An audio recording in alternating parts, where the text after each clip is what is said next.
கொஞ்ச நேரம் அப்பாவை டிஸ்டர்ப் பண்ணாதீங்கடா. இவன்தான் சார் என்னோட மூத்த பையன். அங்குளுக்கு ஹாய் சொல்லு. ஹாய் தங்கோ, உங்க நேம் என்ன? வணக்கம்யா சொட்ட புண்ட. டாடி இந்தால தானே தண்ணி அடிச்சிட்டு வண்டையா திட்டுவர். அவன் ஏதோ சும்மா சொல்றான் சார். என்னடா வீடியோல வேலை பாக்குறியா? நம்ம சாதிக்கார பயலா இவன். பேசாம போங்க பாட்டி. அப்படி எங்க பாட்டி கொஞ்சம் லூசு சார்.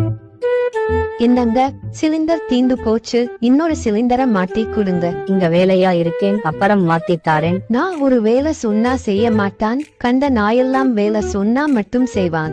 ஏண்டா டே, என்ன பார்த்தா மலுமட்ட புண்ட மாதிரி இருக்கா? அப்படிலாம் இல்ல சார். குடும்பத்துல சொல்லி கொடுத்து என்ன திட்ட வைக்கிற? குடும்பமே சேர்ந்து என்ன மானமந்தம் படுத்துறீங்களா? Sorry sir. ஆபீஸுக்கு வந்து உன்னோட டிஸ்மிஸ் லெட்டரை வாங்கிட்டு போ. கூத்தா என்றையாச்சும் ஊம்பி போலடா கையுண்டி. அவ்வளவுதான், நம்மள முடிச்சு விட்டீங்க போங்க.